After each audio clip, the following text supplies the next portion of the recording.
کیا جس چیز کی انسان آرزو کرتا ہے وہ اسے ضرور ملتی ہے؟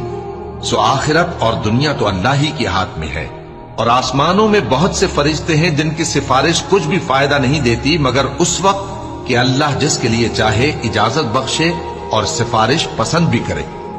جو لوگ آخرت پر ایمان نہیں لاتے وہ فرشتوں کو لڑکیوں کے نام سے موسوم کرتے ہیں، حالانکہ ان کو اس کی کچھ خبر نہیں۔ وہ صرف خیال و گمان پر چلتے ہیں، جبکہ خیال و گمان حق کے مقابلے میں کچھ کام نہیں آتا۔ تو جو ہماری یاد سے روگردانی کرے اور صرف دنیا ہی کی زندگی کا خواہاں ہو، اس سے تم بھی منہ پھیر لو۔ ان کے علم کی یہی انتہا ہے۔ تمہارا پروردگار اس کو بھی خوب جانتا ہے جو اس کے رستے سے بھٹک گیا، اور اس سے بھی خوب واقف ہے جو رستے پر چلا۔ اور جو کچھ آسمانوں میں ہے اور جو کچھ زمین میں ہے سب اللہ ہی کا ہے، اور اس نے خلقت کو اس لیے پیدا کیا ہے کہ جن لوگوں نے برے کام کیے ان کو ان کے اعمال کا بدلہ دے۔